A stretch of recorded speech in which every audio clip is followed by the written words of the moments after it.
ان کے حقوق کے لیے جدوجہد کی ہے۔ میں مسائل پہ پہلے آ جاتا ہوں۔ حالانکہ ماضی میں سب سے زیادہ جب پیپلز پارٹی کی دور کی حکومت تھی 2008 میں، تو پیپلز پارٹی کو باقاعدہ ایک سوچی سمجھی میڈیا ٹرائل کا نشانہ بنایا گیا، اور اس میڈیا ٹرائل کا پیپلز پارٹی کو نقصان بھی بہت ہوا۔ ظاہر ہے میڈیا کی آزادی، میڈیا کی اس طاقت بھی ہوتی ہے، لیکن اس طاقت کو کہیں پہ صحیح کہیں پہ بہت زیادہ غلط بھی استعمال کیا گیا، لیکن اس کے باوجود بھی پیپلز پارٹی نے وہ آمرانہ سوچ نہیں رکھی۔ ہمارے دوستوں نے 1978 کی بات کی کہ جی کوڑے مارے گئے لوگوں کو، صحافیوں کو، وہاں پہ پولیٹیکل ورکرز کو بھی یہی جو عذاب سہنا پڑا، لیکن پیپلز پارٹی نے کبھی بھی اپنے، جو ہماری فیڈرل گورنمنٹ بھی تھی، پروونشل گورنمنٹ بھی تھی، کبھی کسی ایک صحافی کو بھی، صحافی تو کیا پیپلز پارٹی کے اس دور میں جب محترم آصف علی زرداری صاحب پریزیڈنٹ آف پاکستان تھے، کوئی ایک پولیٹیکل اپوننٹ بھی جیل میں نہیں گیا، کوئی ایک بھی پورے پاکستان میں ایسا کوئی پولیٹیکل اپوننٹ نہیں تھا جس کو جیل میں ڈالا گیا یا کسی کو کسی انتقام کا نشانہ بنایا گیا۔ انفارچونیٹلی پچھلے 3.5 سال میں بہت برا حال ہوا ہے، یقینی طور پر ہوا ہے۔ اس میں صحافت کو بہت بڑا نقصان پہنچا ہے، جرنلزم کو نقصان پہنچا ہے، اظہار آزادی کو بہت بڑا نقصان پہنچا ہے، اور اگر اس عمران خان کو کچھ اور زیادہ پاور مل جاتا تو یہ بھی بعید نہیں ہے فہیم صاحب کے کوڑے ان 3.5 سالوں میں بھی لگتے۔ انہوں نے کوئی کسر نہیں چھوڑی تھی۔ جس طرح اینکروں کی نوکریاں چلی گئیں ٹی وی چینل سے، اگر کوئی شخص آپ کی مخالفت کرتا تو آپ اس کو نوکری سے نکلوا دو، کیونکہ ان میڈیا ہاؤسز کے اپنے انٹرسٹ تھے، جو کمزور تھے انہوں نے اپنے انٹرسٹ نکالے۔ اس طریقے سے صحافی کو تشدد کا نشانہ بنایا گیا۔ تو یہ حکمران کا کام ہوتا ہے کہ تنقید برداشت کرے، اور برداشت صرف جمہوری لوگ ہی کر سکتے ہیں۔ جس کا مائنڈ سیٹ ڈیموکریٹک ہوگا وہی وہ تنقید برداشت کر سکتا ہے۔ جس کا مائنڈ سیٹ ہی ایک ڈکٹیٹرانہ نہ ہوگا، چاہے وہ پولیٹیکل پارٹی کا کوئی سربراہ بھی کیوں نہ ہو، تو وہ کبھی بھی اپنے مخالف کو برداشت نہیں کرے گا، اور نہ ہی برداشت کرے گا کوئی اس کے خلاف کوئی تنقید کرے۔ آج آپ کے ایشوز پہ بالکل جینوین ایشوز ہیں۔ پوری پیپلز پارٹی نے، جی میں پوری ہسٹری میں نہیں جاتا، شہید محترمہ بے نظیر بھٹو صاحبہ نے بھی صحافیوں کے لیے بہت کچھ کیا، محترم آصف علی زرداری صاحب جب پریزیڈنٹ بنے تب بھی صحافیوں کے لیے بہت کچھ ہوا، میں ایک ڈیٹیل میں نہیں جاتا۔ اور اس وقت کچھ ادوار میں جب میں بھی انفارمیشن منسٹر رہا، تو جو ہمارے ہاتھ میں تھا، جو ہماری خدمت تھی، کوئی جرنلسٹ یہ نہیں کہہ سکتا کہ جی ہم نے اپروچ کی کسی جائز کام کے لیے، ہمیں نا امیدی ملی ہو، یا ہمیں کسی نے کوئی تیز آواز میں بھی کوئی خدا نہ خاصا جواب دیا ہو۔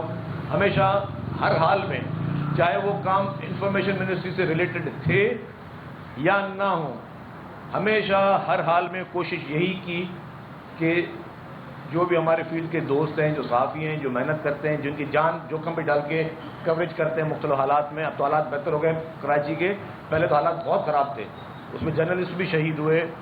18 اکتوبر کو جب بی بی شہید ہے تب بھی ایک جرنلسٹ شہید ہوا۔ تو مطلب یہ سب چیزیں ہم سمجھتے تھے اور ہم ابھی بھی سمجھتے ہیں۔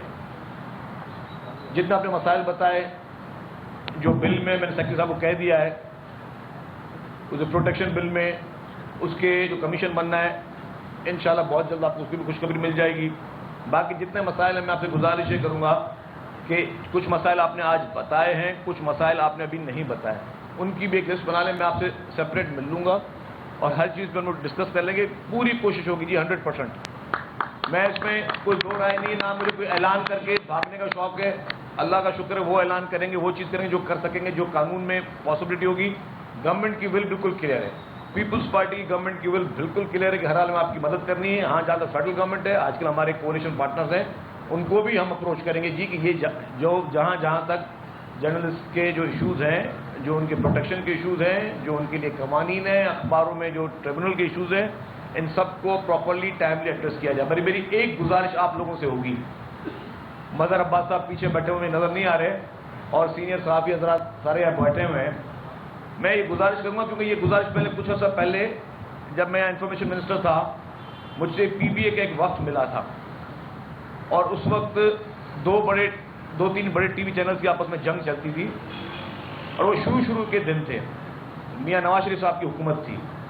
میں نے ان کو کہا تھا یار آپ ہم سیاستدانوں سے بھلے لڑو، آپس میں نہ لڑو۔ آج میں جرنلسٹ سے بھی یہ ریکویسٹ کروں گا، ماشاءاللہ آپ کی جدوجہد ایک ہے، آپ کی مقصد ایک ہے. جو 3-4 یونینز ہیں, یہ میری گزارش ہے, اس کو کوئی دوست برا نہ مانے, کوشش کر کے ایک ہو جائیں. ایک جتنے سینئر جرنلسٹ ہیں پورے پاکستان کے, وہ اپنا رول پلے کریں. آپ ایک ہو جائیں. آپ کے ایک ہونے سے آپ کی طاقت بڑھے گی, آپ کے ڈیوائیڈ ہونے سے آپ کی طاقت جو ہے وہ کم ہوگی, اور جتنی بڑی آپ کی آواز ہوگی اتنی آپ کی جدوجہد بھی کامیاب رہے گی. تو میری گزارش ہوگی, مجھے انداز ہے کہ گزارش پہ کوئی اتنا زیادہ اثر نہیں پڑے گا, لیکن کوشش ضرور کریں. اور اگر ہماری کہیں ضرورت ہے آپ لوگوں کو ایک جگہ بٹھانے میں, آپ کے مسائل کو حل کرنے میں, ان کنفیوژن کو دور کرنے میں, اگر ہماری کہیں پہ ضرورت ہے تو ہم حاضر ہیں. اس وقت اس ملک میں بھی میں ایک بات کہوں گا, ہمارے ملک پاکستان میں اس وقت جو حالات چل رہے ہیں, جو اس وقت کوشش کی جا رہی ہے کہ ایک قوم کو, آدھی قوم کو ایک نظریے پہ لے کے جائے, آدھی قوم کو دوسرے نظریے پہ لے کے جائے. ہم ڈیوائیڈ ہوتے جا رہے ہیں فردن. کبھی ہم پولیٹیکل پارٹیز میں ڈیوائیڈ ہوتے جا رہے ہیں, کبھی ہم اپنے مسلکوں میں ڈیوائیڈ ہوتے جا رہے ہیں, مختلف طریقے سے ہم ڈیوائیڈ ہوتے جا رہے ہیں. کبھی ہم لوگ خدا نہ خاصا اپنے اداروں پہ تنقید کرنا شروع کر دیتے ہیں, کبھی ہم کسی اور نیچ پہ نکل جاتے ہیں. کچھ لوگ ناراض بھی ہیں ہم سے. میری کوشش ہوگی کہ اس وقت ملک میں, میری کوشش ہوگی اور میری خواہش ہے, کوشش تو میں اتنا بڑا آدمی نہیں ہوں, پولیٹیکل ورکر ہوں, کہ زیدی صاحب نے کہا, لیکن میری خواہش ہے, اللہ کرے کوئی بات اگر کوئی سن رہا ہے تو اس کو کرے کہ ایک نیشنل ڈائلاگ کر کے سب لوگ ایک پیج پہ آئیں. یہ ملک ہے تو ہم سب لوگ ہیں, پاکستان ہے تو ہم لوگ سب لوگ ہیں. جو اس وقت انفارچونیٹلی 3.5 سال میں اکانومی کی حالت کر دی گئی ہے, اور جو آپ دیکھ رہے ہیں کہ ایکسٹرنل چیلنجز بھی ہیں, انٹرنل چیلنجز بھی ہیں. کل بھی کراچی میں ایک افسوسناک واقعہ ہوا ہے, کراچی یونیورسٹی میں ایک افسوسناک واقعہ ہوا ہے.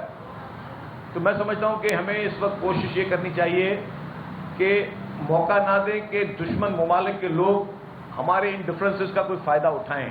اور یہ میں کوئی پولیٹیکل تقریر نہیں کر رہا ہوں, یہ میں ایک دل سے ایک بات کر رہا ہوں. ہمارے جتنے بھی چھوٹے بڑے ایشوز ہیں ان کو ہم ریزالو کریں.